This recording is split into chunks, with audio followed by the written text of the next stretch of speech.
आप सभी का स्वागत है चैनल श्रेष्ठ कहानियाँ में। आइए सुनते हैं मुंशी प्रेमचंद जी की कहानी जिसका शीर्षक है विजय। शहजादा मसरूर की शादी मलिका मखमूर से हुई और दोनों आराम से ज़िंदगी बसर करने लगे। मसरूर ढोर चराता, खेत जोतता, मखमूर खाना पकाती और चरखा चलाती। दोनों तालाब के किनारे बैठे हुए मछलियों का तैरना देखते, लहरों से खेलते, बगीचे में जाकर चिड़ियों के चहचहे सुनते और फूलों के हार बनाते। ना कोई फिक्र थी, ना कोई चिंता। लेकिन बहुत दिन न गुजरने पाए थे, उनके जीवन में एक परिवर्तन आया। दरबार के सदस्यों में बुलहवस खान नाम का एक फसादी आदमी था। शाह मसरूर ने उसे नज़रबंद कर रखा था। वह धीरे धीरे मलिका मखमूर के मिजाज में इतना दाखिल हो गया कि मलिका उसके मशवरे के बगैर कोई काम न करती। उसने मलिका के लिए एक हवाई जहाज़ बनाया जो महज इशारे से चलता था। 1 सेकंड में हज़ारों मील रोज़ जाता और देखते देखते ऊपर की दुनिया की खबर लाता। मलिका उस जहाज़ पर बैठकर यूरोप और अमेरिका की सैर करती। बुलहवस उससे कहता, साम्राज्य को फैलाना बादशाहों का पहला कर्तव्य है। इस लंबी चौड़ी दुनिया पर कब्जा कीजिए, व्यापार के साधन बढ़ाइए, छिपी हुई दौलत निकालिए, फौजें खड़ी कीजिए, उनके लिए अस्त्र शस्त्र जुटाइए। दुनिया हौसलामंदों के लिए है, उन्हीं के कारनामे, उन्हीं की जीतें याद की जाती हैं। मलिका उसकी बातों को खूब कान लगाकर सुनती। उसके दिल में हौसले का जोश उमड़ने लगता, यहाँ तक कि अपना सरल संतोषी जीवन उसे रूखा फीका मालूम होने लगा। मगर शाह मसरूर संतोष का पुतला था। उसकी ज़िंदगी के वह मुबारक लम्हे होते थे जब वह एकांत के कुंज में चुपचाप बैठकर जीवन और उसके कारणों पर विचार करता और उसके विराटता और आश्चर्यों को देखकर श्रद्धा के भाव से चीख उठता, आह, मेरी हस्ती कितनी नाचीज़ है। उसे मलिका के मंसूबों और हौसलों में ज़रा भी दिलचस्पी न थी। नतीजा यह हुआ कि आपस के प्यार और सच्चाई की जगह संदेह पैदा हो गए। दरबारियों में गिरोह बनने लगे। जीवन का संतोष विदा हो गया। मसरूर को इन सब परेशानियों के लिए जो उसकी सभ्यता के रास्ते में बाधक होती थीं, धीरज न था। वह एक दिन उठा और सल्तनत मलिका के सुपुर्द करके एक पहाड़ी इलाके में जा छिपा। सारा दरबार नई उमंगों से मतवाला हो रहा था। किसी ने बादशाह को रोकने की कोशिश न की। महीनों वर्षों हो गए, किसी को उनकी खबर न मिली। मलिका मखमूर ने एक बड़ी फ़ौज खड़ी की और बुलहवस खान को चढ़ाइयों पर रवाना किया। उसने इलाके पर इलाके और मुल्क पर मुल्क जीतने शुरू किए। सोने चांदी और हीरे जवाहरात के अंबार हवाई जहाज़ों पर लदकर राजधानी को आने लगे। लेकिन आश्चर्य की बात यह थी कि इन रोज़ बरोज़ बढ़ती हुई तरक्कियों से मुल्क के अंदरूनी मामलों में उपद्रव खड़े होने लगे। वह सूबे जो अब हुक्म के ताबेदार थे, बगावत के झंडे करने लगे। कर्ण सिंह बुंदेला एक फ़ौज लेकर चढ़ आया। मगर अजब फ़ौज थी, न कोई हरबे हथियार, न तोपें। सिपाहियों के हाथों में बंदूक और तीर तुपुक के बजाय बरबर तंबूरे और सारंगियाँ, बेलें, सितार और ताउस थे। तोपों की धनगरज, सदाओं के दले तबले और मृदंग की कुमक थी। बम गोलों की जगह जलतरंग, आर्गन और ऑर्केस्ट्रा था। मलिका मखमूर ने समझा, आन की आन में इस फ़ौज को तितर बितर करती हूँ। लेकिन ज्यों ही उसकी फ़ौज कर्ण सिंह के मुकाबले में रवाना हुई, लुभावने, आत्मा को शांति पहुँचाने वाले स्वरों की वह बाढ़ आई। मीठे और सुहाने गानों की वह बौछार हुई कि मलिका की सेना पत्थर की मूर्तियों की तरह आत्मस्मृत होकर खड़ी रह गई। एक क्षण में सिपाहियों की आंखें नशे में डूबने लगीं और वह हथेलियाँ बजा बजा कर नाचने लगे, सर हिला हिलाकर उछलने लगे। फिर सबके सब बेजान लाश की तरह गिर पड़े। और सिर्फ सिपाही ही नहीं, राजधानी में भी जिसके कानों में यह आवाज़ें गईं, वह बेहोश हो गया। सारे शहर में कोई जिंदा आदमी नज़र न आता था। ऐसा मालूम होता था कि पत्थर की मूर्तों का तिलिस्म है। मलिका अपने जहाज़ पर बैठी यह करिश्मा देख रही थी। उसने जहाज़ नीचे उतारा कि देखूं क्या माजरा है, पर उन आवाज़ों के कान में पहुंचते ही उसकी भी वही दशा हो गई। वह हवाई जहाज़ पर नाचने लगी और बेहोश होकर गिर पड़ी। जब कर्ण सिंह शाही महल के करीब जा पहुंचा और गाने बंद हो गए तो मलिका की आंखें खुली जैसे कोई नशा टूट जाए। उसने कहा, मैं वही गाने सुनूंगी, वही राग, वही आलाप, वही लुभावने वाले गीत। हाय, वह आवाज़ें कहाँ गईं? कुछ परवाह नहीं, मेरी रात जाए पाट जाए, मैं वही राग सुनूंगी। सिपाहियों का नशा भी टूटा। उन्होंने उसके स्वर मिलाकर कहा, हम वही गीत सुनेंगे, वही प्यारे प्यारे मोहक राग। बला से हम गिरफ्तार होंगे, गुलामी की बेड़ियां पहनेंगे, आज़ादी से हाथ धोएंगे, पर वही राग, वही तराने, वही ताने, वही धुने। सूबेदार लोचन दास को जब कर्ण सिंह की विजय का हाल मालूम हुआ तो उसने भी विद्रोह करने की ठानी। अपनी फौज लेकर राजधानी पर चढ़ दौड़ा। मलका ने अब की जान तोड़ मुकाबला करने की ठानी। सिपाहियों को खूब ललकारा और उन्हें लोचदास के मुकाबले में खड़ा किया, मगर बाहरी हमलावान फौज, न कहीं सवार, न कहीं प्यादे, न तोप, न बंदूक, न हरबे, न हथियार। सिपाहियों की जगह सुंदर नर्तकियों के गोल थे और थिएटर के एक्टर। सवारों की जगह भांडों और बहुरूपियों के गोल। मोर्चों की जगह तीतर और बटेरों के जोड़ छूटे हुए थे, तो बंदूक की जगह सर्कस और बाइस्कोप के खेमे पड़े थे। कहीं हीरे जवाहरात अपनी आप ताप दिखा रहे थे, कहीं तरह तरह के चरिंदों परिंदों की नुमाइश खुली हुई थी। मैदान के एक हिस्से में धरती की अजीब अजीब चीज़ें, झरने और बर्फिस्तानी चोटियाँ और बर्फ़ के पहाड़, पेरिस का बाज़ार, लंदन का एक्सचेंज या स्टन की मंडियाँ, अफ्रीका के जंगल, सहारा के रेगिस्तान, जापान की गुलकारियाँ, चीन के दरियाई शहर, दक्षिण अमेरिका के आदमखोर, काफ की परियाँ, लैपलैंड के सुमूरपोश इंसान और ऐसे सैकड़ों विचित्र आकर्षक चलते फिरते दिखाई पड़ते थे। मलका की फ़ौज यह नज़ारा देखते ही बेसुध होकर उसकी तरफ दौड़ी। किसी को सर पैर का ख्याल न रहा। लोगों ने बंदूकें फेंक दी, तलवारें और किरचें उतार फेंकी और बेतहाशा इन दृश्यों के चारों तरफ जमा हो गए। कोई नाचने वालियों की मीठी अदाओं और नाजुक चलन पर दिल दे बैठा, कोई थिएटर के तमाशों पर रीझा। कुछ लोग तीतरों और बटेरों के जोड़ देखने लगे और सबके सब चित्र लिखित से मंत्रमुग्ध खड़े रह गए। मलका अपने हवाई जहाज़ पर बैठी कभी थिएटर की तरफ जाती, कभी सर्कस की तरफ दौड़ती, यहाँ तक कि वह भी बेहोश हो गई। लोचन दास जब विजय करता हुआ शाही महल में दाखिल हो गया तो मलका की आंखें खुली। उसने कहा, हाय, वह तमाशे कहाँ गए? वह सुंदर सुंदर दृश्य, वह लुभावने दृश्य कहाँ गायब हो गए? मेरा रात जाए पाट जाए, लेकिन मैं यह सैर ज़रूर देखूंगी। मुझे आज मालूम हुआ कि ज़िंदगी में क्या क्या मज़े हैं। सिपाही भी जागे। उन्होंने एक स्वर से कहा, हम वही सैर और तमाशे देखेंगे। हमें लड़ाई भिड़ाई से कुछ मतलब नहीं, हमको आज़ादी की परवाह नहीं। हम गुलाम होकर रहेंगे, पैरों में बेड़ियां पहनेंगे, पर इन दिल फरेबियों के बगैर नहीं रह सकेंगे। मलका मखमूर को अपनी सल्तनत का यह हाल देखकर बहुत दुख होता। वह सोचती, क्या इसी तरह सारा देश मेरे हाथ से निकल जाएगा? अगर शाह मसरूर ने यूँ किनारा न कर लिया होता तो सल्तनत की यह हालत कभी न होती। क्या उन्हें यह कैफियतें मालूम न होंगी? यहाँ से दम दम की खबरें उनके पास आ जाती, मगर ज़रा भी जुम्बिश नहीं करते। कितने बेरहम हैं। खैर, जो कुछ सर पर आएगी सह लूँगी, पर उनकी मिन्नत न करूँगी। लेकिन जब वह उन आकर्षक गानों को सुनती और दृश्यों को देखती तो यह दुखदाई विचार भूल जाते। उसे अपनी ज़िंदगी बहुत आनंद की मालूम होती। बुलहवस खान ने लिखा, मैं दुश्मनों से घिर गया हूँ। नफ़रत अली और कीन खान और ज्वाला सिंह ने चारों तरफ से हमला शुरू कर दिया है।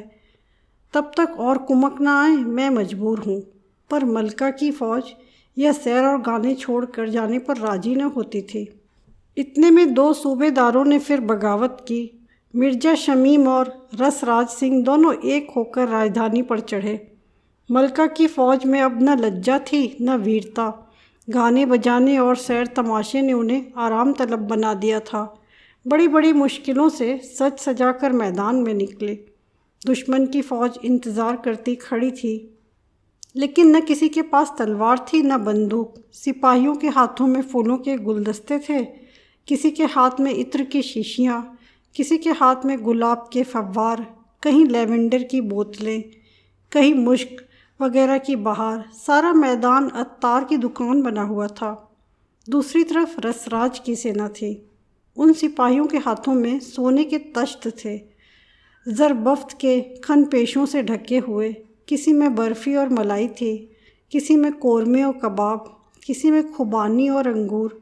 कहीं कश्मीर की नेमतें सजी हुई थीं, कहीं इटली की चटनियों की बहार थी और कहीं पुर्तगाल और फ्रांस की शराबें शीशियों में महक रही थीं।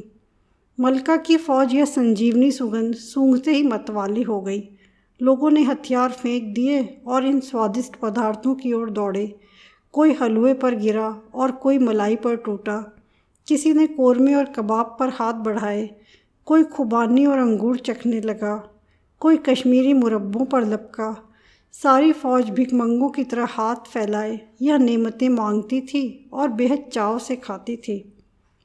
एक एक कौर के लिए, एक चमचा फिरनी के लिए, शराब के एक प्याले के लिए खुशामदें करते थे, नाके रगड़ते थे, सिजदे करते थे। यहाँ तक कि सारी फ़ौज पर एक नशा छा गया। बेदम होकर गिर पड़ी।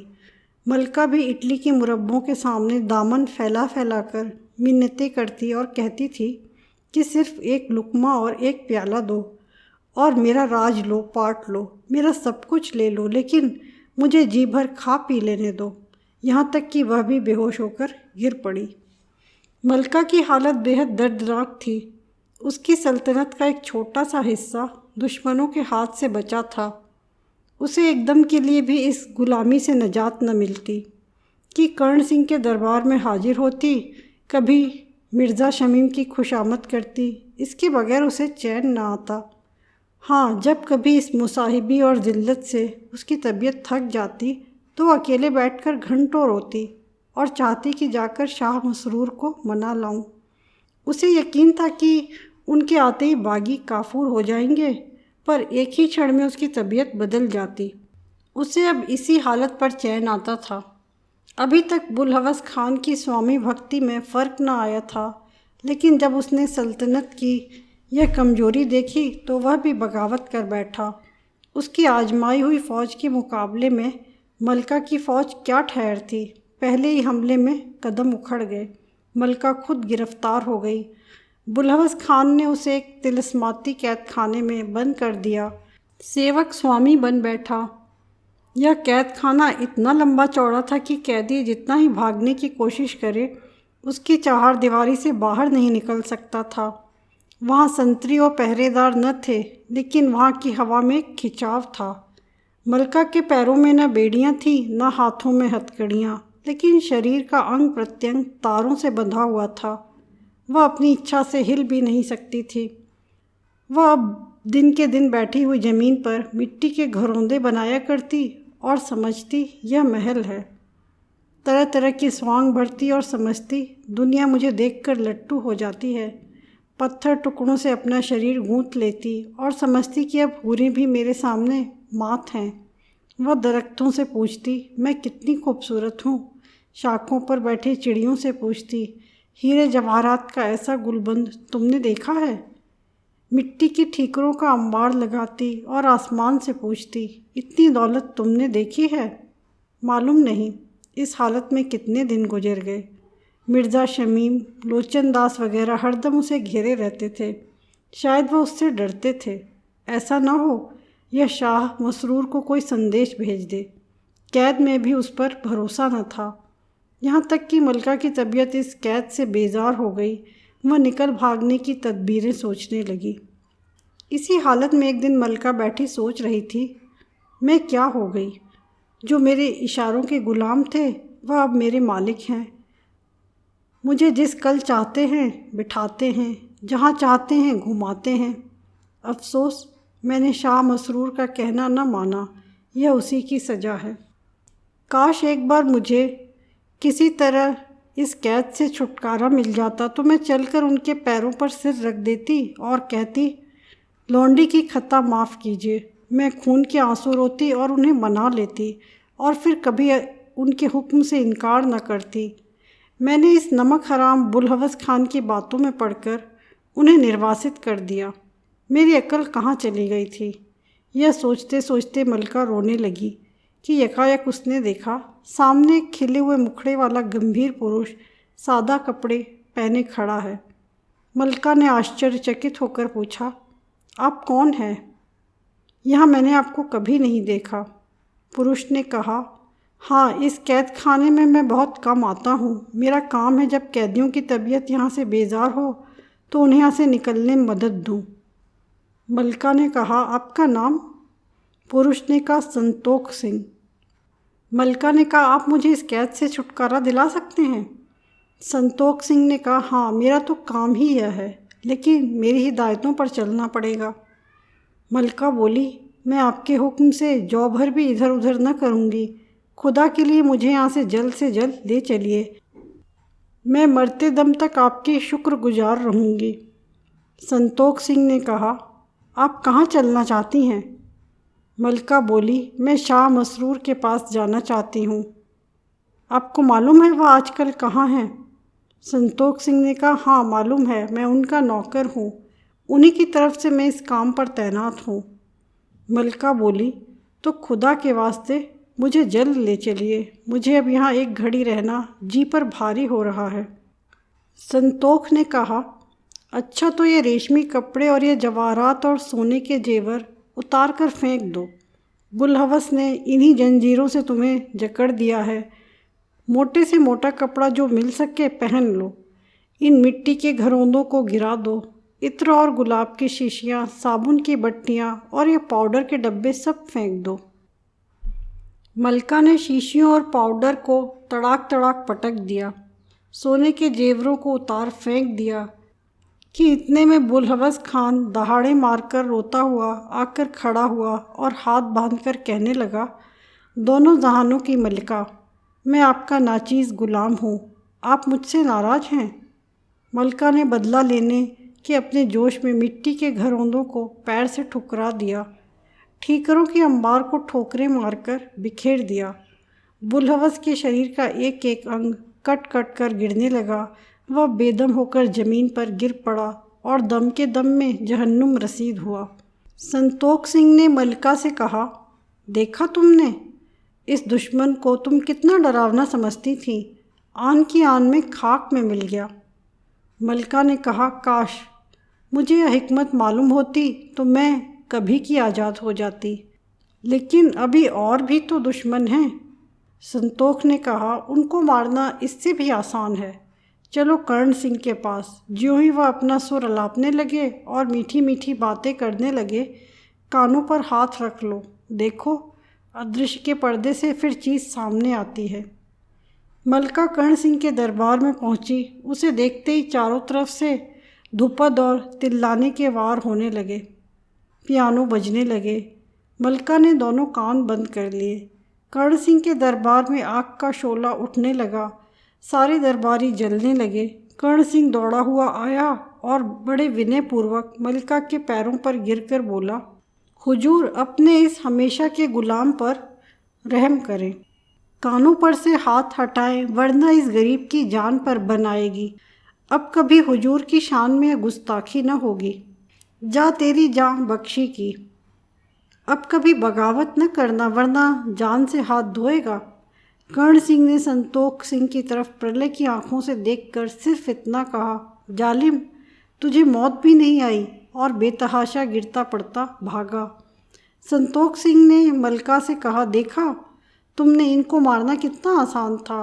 अब चलो लोचन दास के पास। ज्यों ही वह अपने करिश्मे दिखाने लगे, दोनों आंखें बंद कर लेना।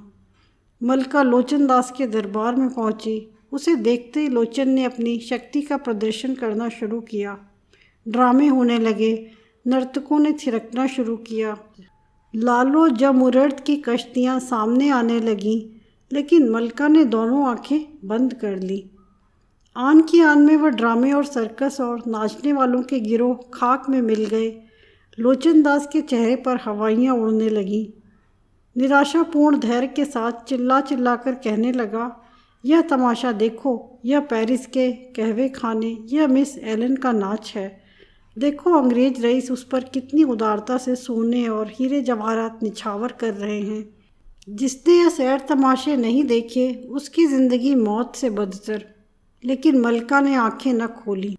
तब लोचनदास बदहवास और घबराया हुआ बेत के दरख्त की तरह कांपता हुआ मलका के सामने आ खड़ा हुआ और हाथ जोड़कर बोला, हुजूर आंखें खोलें, अपने इस गुलाम पर रहम करें, नहीं तो मेरी जान पर बन जाएगी।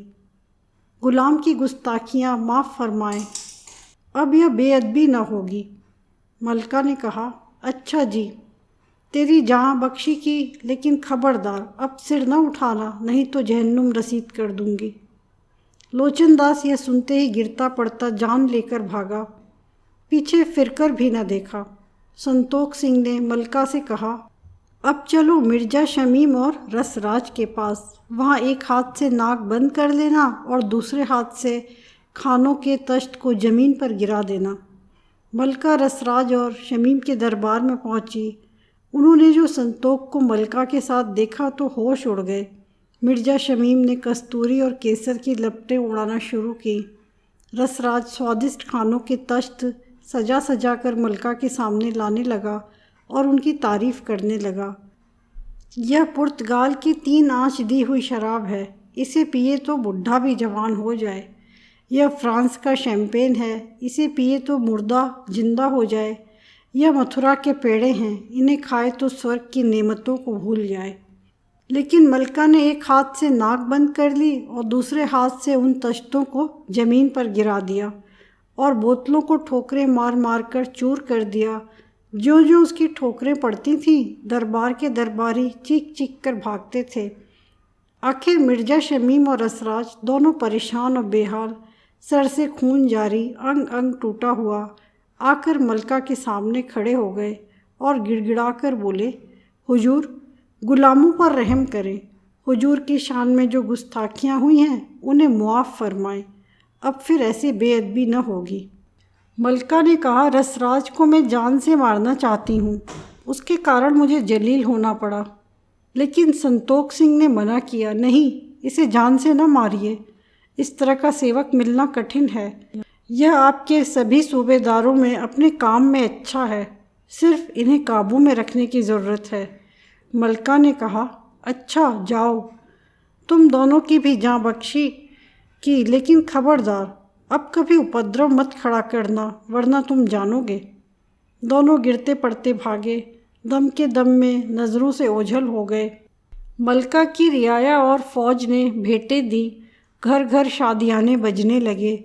चारों बागी सूबेदार शहर पनाह के पास छापा मारने की घात में बैठ गए। लेकिन संतोख सिंह जब रियाया और फ़ौज को मस्जिद में शुक्रिया की नमाज अदा करने के लिए ले गया तो बागियों को कोई उम्मीद न रही, वह निराश होकर चले गए। जब इन कामों से फुर्सत हुई तो मलका ने संतोख सिंह से कहा, मेरे पास अल्फाज नहीं है कि मैं आपके एहसानों का शुक्रिया अदा कर सकूं। आपने मुझे गुलामी ताकत से छुटकारा दिया, मैं आखिरी दम तक आपका यश गाऊंगी। अब शाह मसरूर के पास मुझे ले चलिए, मैं उनकी सेवा करके अपनी उम्र बसर करना चाहती हूँ। उनसे मुंह मोड़कर मैंने बहुत जिल्लत और मुसीबत झेली, अब कभी उनके कदमों से जुदा न होऊंगी। संतोख सिंह ने कहा, हाँ हाँ चलिए, मैं तैयार हूँ, लेकिन मंजिल सख्त है, घबराना मत। मलका ने हवाई जहाज़ मंगाया, पर संतोख सिंह ने कहा, वहाँ हवाई जहाज़ का गुजर नहीं है, पैदल पड़ेगा। मलका ने मजबूर होकर हवाई जहाज़ वापस कर दिया और अकेले अपने स्वाति को मनाने चली। वह दिन भर भूखी प्यासी पैदल चलती रही। आँखों के सामने अंधेरा छाने लगा, प्यास से गले में कांटे पड़ने लगे, कांटों से पैर छलनी हो गए। उसने अपने मार्गदर्शक से पूछा, अभी कितनी दूर है? संतोख सिंह ने कहा, अभी बहुत दूर है, चुपचाप चली आओ, यहाँ बातें करने से मंजिल खोटी हो जाती है। रात हुई, आसमान पर बादल छा गए, सामने एक नदी पड़ी, किश्ती का पता न था। मलका ने पूछा, किश्ती कहाँ है? संतोष ने कहा, नदी में चलना पड़ेगा, यहाँ किश्ती कहाँ है? मलका को डर मालूम हुआ, लेकिन वह जान पर खेलकर दरिया में चल पड़ी। मालूम हुआ कि सिर्फ आँख का धोखा था, वह रेतीली ज़मीन थी। सारी रात संतोष सिंह ने एक क्षण के लिए भी दम न लिया। जब भोर का तारा निकल आया तो मलका ने रोकर कहा, अभी कितनी दूर है? मैं तो मरी जाती हूँ। संतोष सिंह ने जवाब दिया, चुपचाप चली आओ। मलका ने हिम्मत करके फिर कदम बढ़ाए। उसने पक्का इरादा कर लिया था कि रास्ते में मर ही क्यों न जाऊं, पर नाकाम न लौटूंगी। उस कैद से बचने के लिए वह कड़ी मुसीबत झेलने को तैयार थी। सूरज निकला, सामने एक पहाड़ नज़र आया जिसकी चोटियां आसमान में घुसी हुई थी। संतोष सिंह ने पूछा, इसी पहाड़ी की सबसे ऊंची चोटी पर शाह मसरूर मिलेंगे, चढ़ सकोगी? मलका ने धीरज से कहा, हाँ, चढ़ने की कोशिश करूँगी। बादशाह से भेंट होने की उम्मीद ने उसके बेजान पैरों में पड़ लगा दिए। वह तेज़ी से कदम उठाकर पहाड़ों पर चढ़ने लगी। पहाड़ों के बीचों बीच आते आते वह थक कर बैठ गई। उसे गश आ गया। मालूम हुआ कि दम निकल रहा है। उसने निराश आँखों से अपने मित्र को देखा। संतोष सिंह ने कहा, एक दफ़ा और हिम्मत करो, दिल में खुदा की याद करो। मलका ने खुदा की याद की। उसकी आंखें खुल गईं। वह फुर्ती से उठी और एक ही हल्ले में चोटी पर जा पहुंची। उसने एक ठंडी सांस ली। वहाँ शुद्ध हवा में सांस लेते हुए मलका के शरीर में एक नई जिंदगी का अनुभव हुआ। उसका चेहरा दमकने लगा। ऐसा मालूम होने लगा कि मैं चाहूँ तो हवा में उड़ सकती हूँ।